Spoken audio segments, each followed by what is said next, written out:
Hi, good afternoon, everyone. I mean, I'll not talk on something which is very nice. It's scary to begin with. But I'll just give you my perspective. I'm based out of India. Uh, I think we started this organization about 6 years back. And we have some customers of ours sitting inside the room. So it's good to get an element.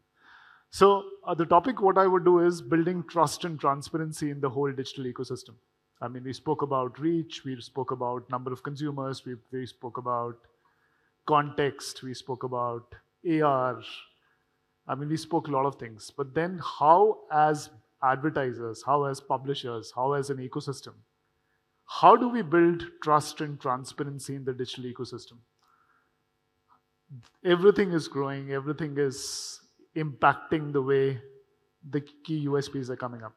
So I'll just give you some stats of what's happening on the digital ad fraud or transparency in this area. So do you know $1.2 billion in this region is drained out? $1.2 billion. That's the kind of a leakage what we have in this region. 36% of the traffic what we see on all our websites, all on our apps, is non-human. It could be good bot, it could be bad bots. We all search, Google search is a good bot. SEMrush people would be using is possibly a good bot. But 36% of the traffic what all of you, all advertisers are seeing is non-human.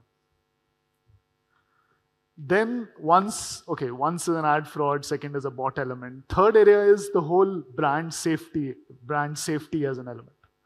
5 out of 8 customers who believe that ad information, ad placements, whatever has been done of a misinformative content is done by the brands.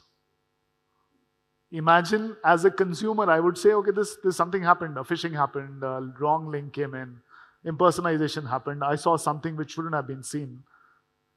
As a consumer, I see it's done by the brands. So the brands are extremely responsible for where, how, what is being presented and is being pushed.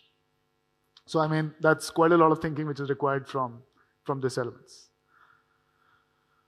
One of the 3 potential customers disengage because of this. If I am defrauded, I am something bad happens on what I did and didn't got a return on what I saw. And the classical thing what's happening in this region, I mean, you search for shoppers search for discounts. Some of the lady from Landmark was talking about people are looking at discounts. Now I find that 70% discount is available for that particular product. I go on a website, I put a link, I put that coupon code, but unfortunately there is no discount. So the whole disinformation, whole disengagement happens, and as a consumer, I'm really impacted. And what is the compounding impact of leakage? Almost about 25% of the money is wasted. Brands' money, advertisers' money. We spoke about it should be spent rightly, it should be spent correctly. 25% goes down the drain. Now who loses? Good publisher loses out. People who do right content, they create so much of good work on creating that audiences. These are the good guys completely loses out. Then on the brand side, on the product side, how do I measure? Everybody wants to measure digital. Now the whole matrix of how do I measure whether it is a good conversion from a lifetime value or it is from a different perspective, how do you do that? The product says that my product is working, but the marketing doesn't work. But the marketing says that I'm doing my job, but the product doesn't work. I mean, the whole matrix is completely polluted, and the whole decision making is becoming extremely, extremely difficult if you don't have the right metrics. And then every dollar which is investment into ad fraud, which is creating, we are creating some negative economy. Somebody is being funded of the stuff what they're not doing. This is sinister, this is criminal. So that's the compounding impact of leakages, what we strongly feel. And then there are clear myths. People, I think we have this ecosystem completely, the whole ecosystem. The brand is there, the agencies are there, the platform providers like us are there, or it could be publishers. No, what are the myths? Ad fraud doesn't exist. I'm doing my job rightly. There is absolutely no fraud on walled gardens. No one is a saint here. I mean, there's a commercial area and the commercial impact. Impressions and viewability are the sources of measurement for ad fraud. I mean, that's something what is being done. 2% frauds are across the publisher ecosystem, and I spoke about number of 1 billion loss, advertising losses, what is there.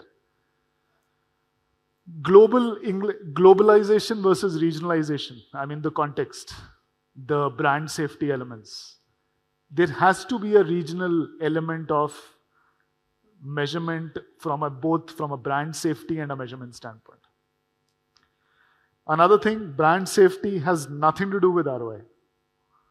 I mean, I don't care. I don't care where it is being done, what is being done.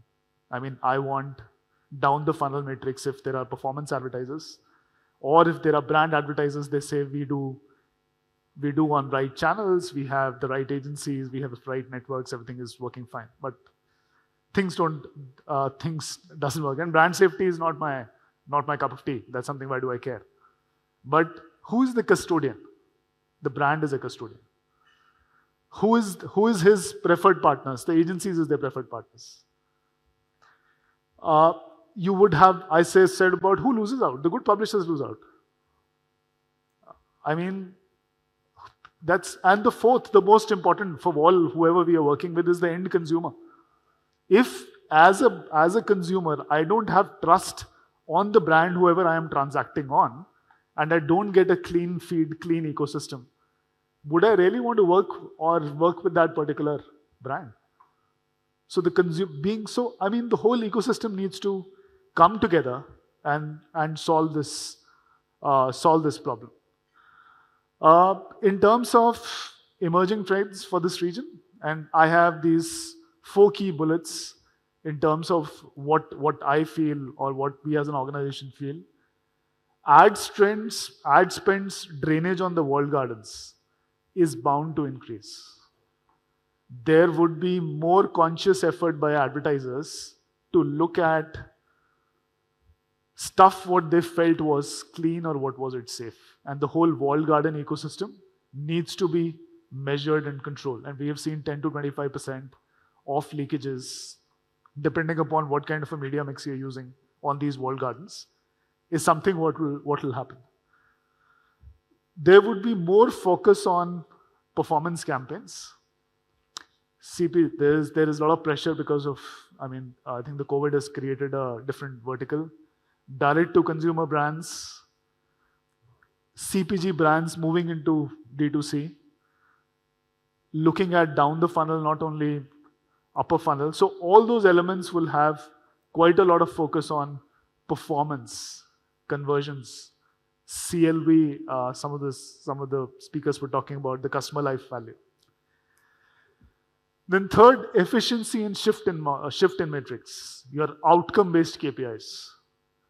How do I actually measure viewability? How do I measure clicks? How do I measure CTRs? How do I measure CLVs? How do I do down the funnel analysis?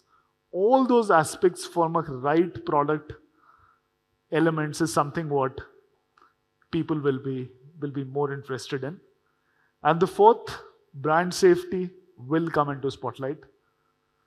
There are leakages and infringes dimes and dozens. We have seen enough instances, and I didn't want to show brands instances on the screen, but there are enough instances in the region where the brands needs to protect. And in the end of the day, consumers, give them the right trusted, transparent ecosystem, transparent framework for them to be more trustworthy towards their brands. So that's the broad 4 key pointers in terms of what we feel. And I'm happy to take any further questions after this presentation. I'm just finishing on time. Thank you very much. Thank you.